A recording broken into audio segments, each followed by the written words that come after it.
हमरे सोने के कंगनवा परलो भइलु नदी। हमरे सोने के कंगनवा परलो भइलु नदी।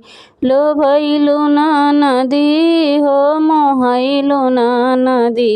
हमरे सोने के कंगनवा परलो भइलु नदी। हमरे सोने के कंगनवा परलो भइलु नदी। सोने के थाली में जेवना बनावली। सोने के थाली में जेवना बनावली। हमर जेवत सजनवा भरमवलु नदी।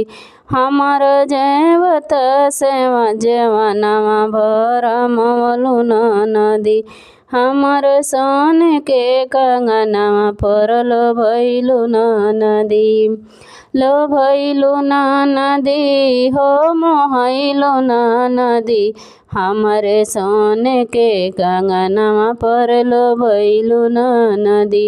हमरे सोने के कंगनवा परलो भइलु नदी।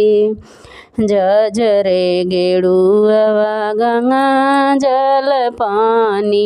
झझरे गेड़ुआ गंगा जल पानी। हमर घोटत सजनवा भरमवलु नदी। हमर घोटत सजनवा बिलमवलु नदी। हमर सोने के कंगनवा परलो भइलु नदी। हमर सोने के कंगनवा परलो भइलु नदी। लो भइलु नदी हो मोहइलु नदी। हमरे सोने के कंगना परलो भइलु नदी।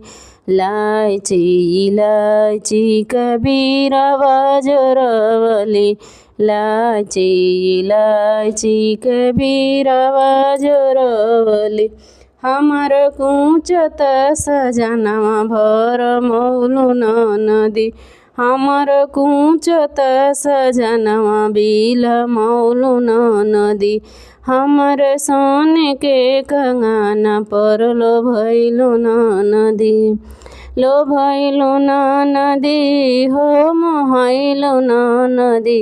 हमर सोने के कंगना परलो भइलु नदी। गदा गलाई चाक से लगवली। गदा गलाई चाक से लगवली। हमर सोवत बलमुआ भरमवलु नदी। हमर सोवत सजनवा भरमवलु नदी। हमर सोने के कंगना परलो भइलु नदी। लो भइलु नदी हो मोहइलु नदी। हमर सोने के कंगना परलो भइलु